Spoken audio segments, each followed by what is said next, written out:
All right, guys. I wasn't gonna make a video, but this is just too funny.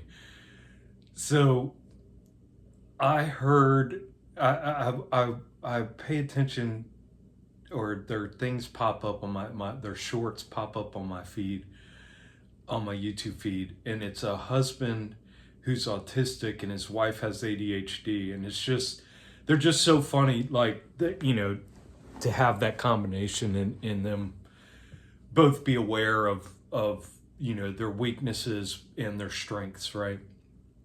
And I just want to get this straight. I grew up. I didn't even when I first started this journey 4 years ago. I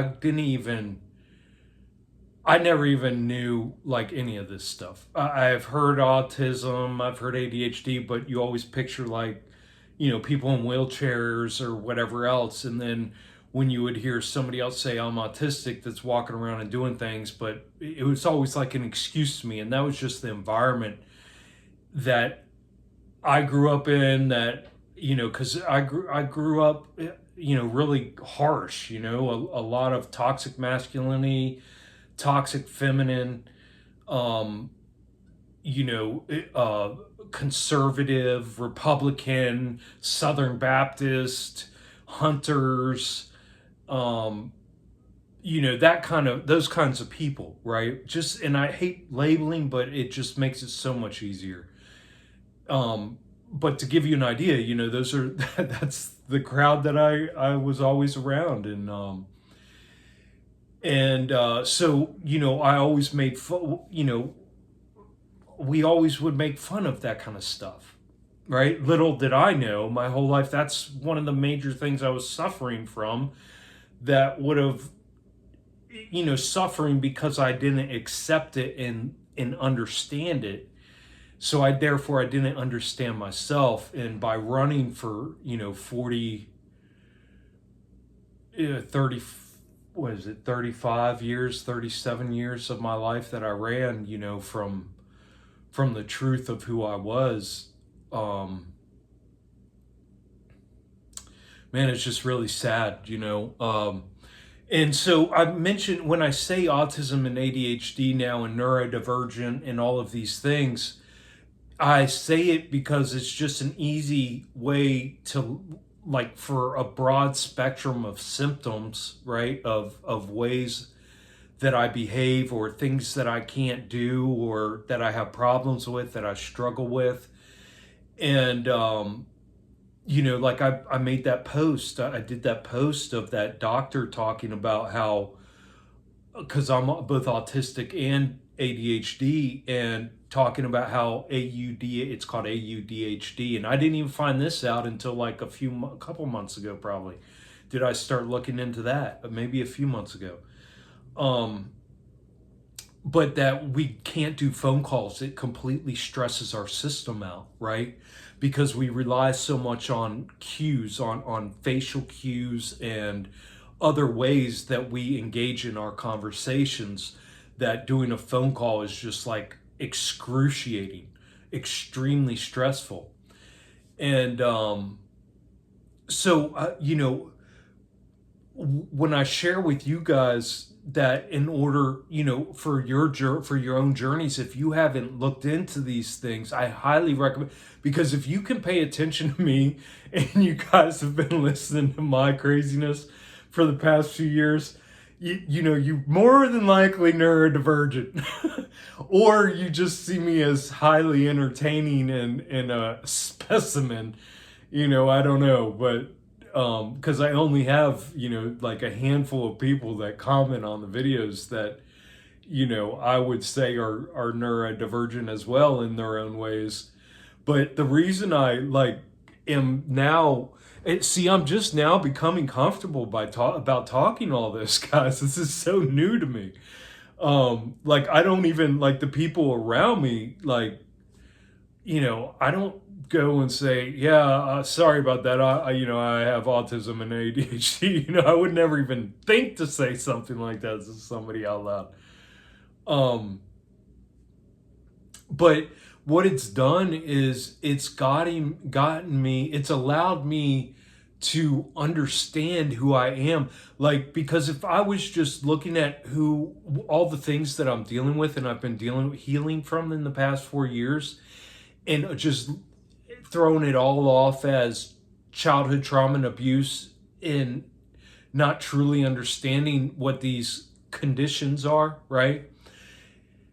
I wouldn't, I really would be shooting myself in the foot and like probably coming down on myself pretty hard, and like, why can't you talk on the phone? Like, I had a blow up on the phone the other day. Like, this one person kept me on the phone and was just digging and digging at me, and I just blew up. I couldn't take it,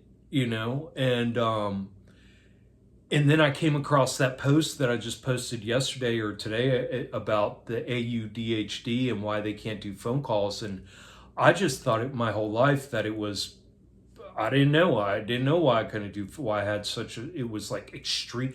Anytime I had to do a phone call, like, I prepared myself beforehand, and pretty much have the phone call scripted so that way I can get on, make the phone call, lead them in the direction to get this phone call, to get all the information gleaned that I need, get them all the information I need, and then get off the fucking phone, right? That's just how I've always been.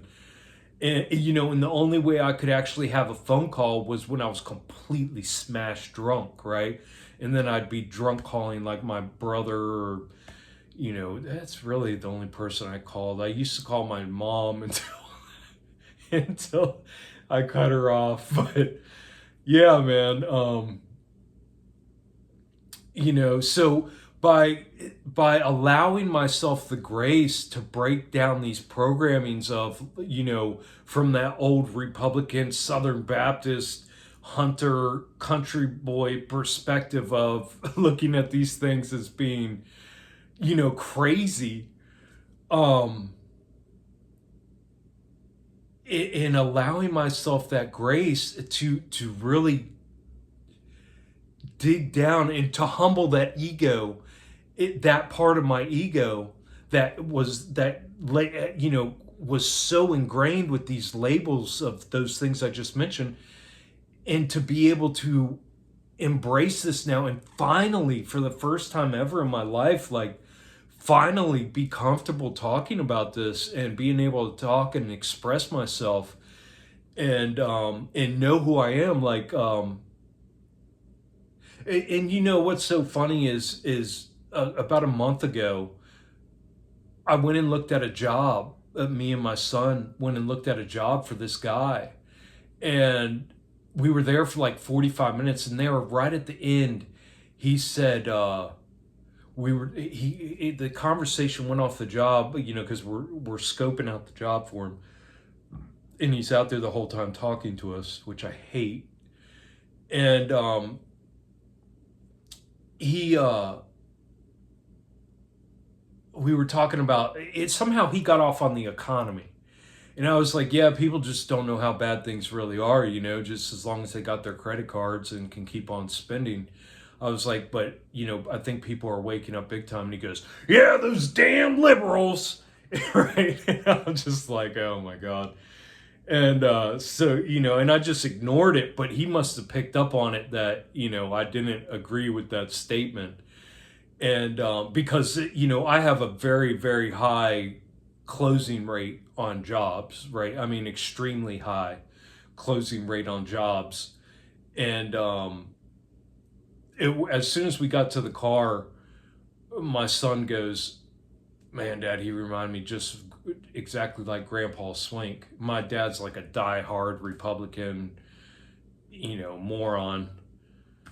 And that's just how I view these people, like zombies. I mean, minions. I mean, to even put yourself and let those things flow out of your mouth is just like, I mean, do you see the programming you're under to even be able to say that shit in this day and age with all the obvious shit that's going on? But anyways, I digress.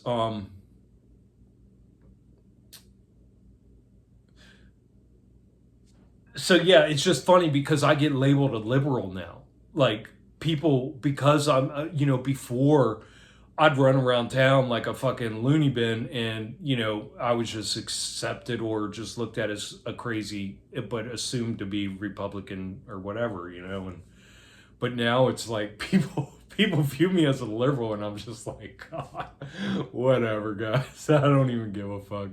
It's just so funny to me. Um, but where was I going? But so okay, so this is where I was going with this. So know thyself. Again, it's just these conditionings, these program conditionings that, as far as I can remember, know thyself got popularized in the modern era through Aleister Crowley, I believe, right? The Satan worshiping Aleister Crowley, right? The devil himself. Um, which is just hilarious, because it just shows you that, like, such a simple statement, as know thyself, which is our number one job. That's what we're doing. That's what I'm trying to, relay to you guys, that, and spark that inside of you to get to know yourself better. So know thyself is like really my mantra, to y'all. Know yourself, know thyself, know myself. And because without that, we're not going to get nowhere. But it's so wild to have these deep understandings of these simple things, because you see how all these phrases, all these things got hijacked, and they put labels on it and said, oh, that's the devil, oh, that's selfish, oh, that's his ego, oh, he's going straight down, oh, the devil's working through him. And you just see how obvious the game is, like how these systems have hijacked the mind, through the indoctrination and programming, and through these cultural and social norms, and then putting all these labels everywhere, and how it keeps us. It's just another layer of bullshit that we really have to work deeply on to break through, in order to be able to accept, and find out who we truly are. And so the two reasons I'm making this video right now, and I'll start off with this one, is so that couple, going back to the beginning of this, that couple, that the ADHD wife and the autistic husband that do the funny shorts on YouTube, he's on there and he goes, if this isn't the most blatant example of autistic literal thinking ever, then I don't know what is. And he goes, you guys know that old thing, whatever it is, saying or riddle, that's what it is, I guess. Why did the chicken cross the road? And of course I'm like, yeah. And he goes, duh. And he goes, well, to get to the other side, right? And I'm like, yeah. And he goes, yeah, well, my whole life, and he's 41, he goes, for 41 years, I thought that literally meant that the chicken wanted to get to the other side of the road. And I'm like, yeah, that's what it means, right? And he goes, no. Why did chicken cross the road? Because he wanted to die. He wanted to get to the other side, right? And I was like, get the fuck out of here, man. And I don't know if that's true or not. I have no idea. And I would love to hear from anybody that knew that that was the actual reason. Because if all of y'all say no, then that means we all have autism, right? Hold on. Or it's, I don't know. It's just, it's weird. It's like, that never even came into the spectrum of my thinking. All the millions of times growing up in the 80s and 90s when you had, you guys repeated these things over and over and over and over again. I don't remember anybody saying it meant that the chicken wanted to die and go literally to the other side of existence. But supposedly that's what it means. I don't know. But I just laughed my ass off because I even had to listen to it like 2 or 3 times to fully get it, because the way he put it, and he did it in such a short, like 30 seconds or however long it was, that I had to listen to it like 2 or 3 times to finally get it. When I did, I was laughing my ass off. But so yeah, guys, again, going back to to knowing thyself, you know, again, if I wouldn't have broken my ego down and gotten into this, okay, what exactly are they talking about? What is ADHD? And I've had to listen to, I mean, so many different people, and I rarely watch a video, and if I do, I only get what I need out of it, and I'll turn it off, unless it's a smaller channel or something, that I'm really trying to figure out. But um I've had to watch so many different shorts, man, on different people breaking down ADHD and autism, and then the AUDHD together, which I figured out I was autistic and ADHD. I don't even know how long ago, maybe 2 3 years ago in my journey, but I haven't really talked openly this, especially not this openly about it, right?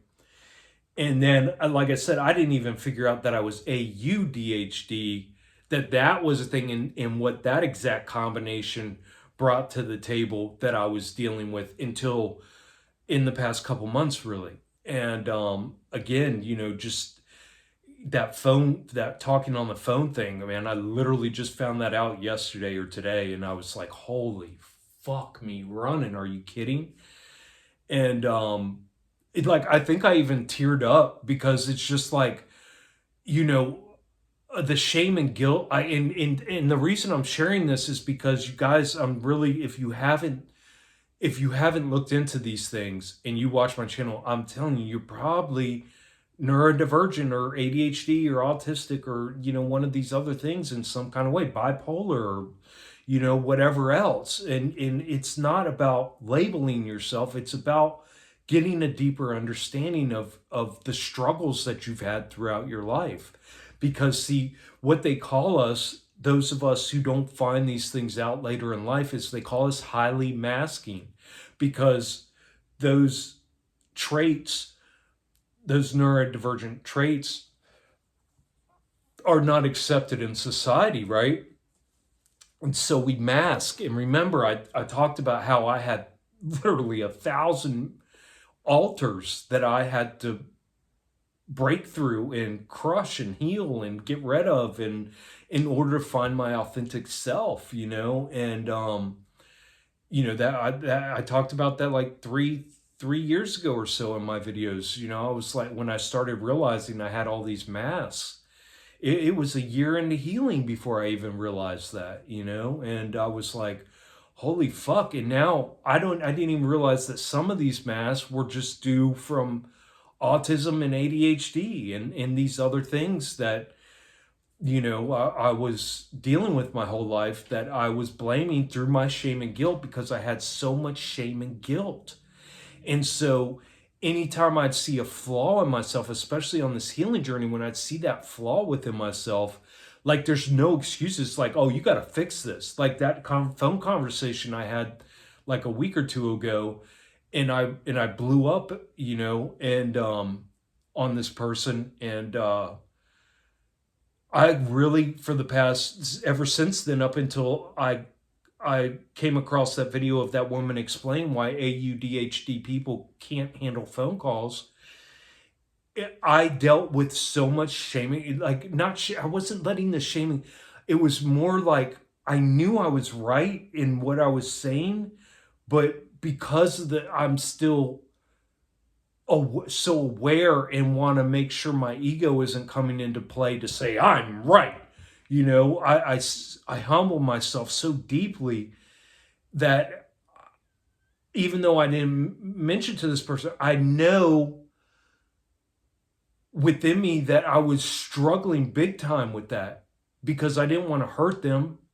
I didn't want to force my wants and desires through a phone call onto them, but I had to set my boundaries. And like this, that's so important in this healing journey, is to be able to set your boundaries with people. And yeah, so the cause is the shame and guilt that I carried with me my whole life, unchecked and undealt with. And so that would cause me to beat myself up constantly. And like I said, right now, if I just thought I was healing from CPTSD and these things, and not acknowledging these traits that I've carried with me my whole life, that I highly masked for decades, if I was blaming it all on CPTSD, I would really be coming down on myself in these areas where I'm still struggling, right? And so that's to let you guys know, to open you up, and maybe that helps enlighten you in this way, to see that, you got to be really careful on what you blame these things on. And that's why you got to get to know yourself really, and for me, it took a real humbling and humiliation of those labels of, country boy, redneck, uh, uh, Republican, Southern Baptist type of labels, where none of that, these mental health labels are acceptable at all. Okay, and then the last thing I wanted to put in this video, just again, guys, I thank you so much for being here with me. Those of you throughout the years, it just blows my mind,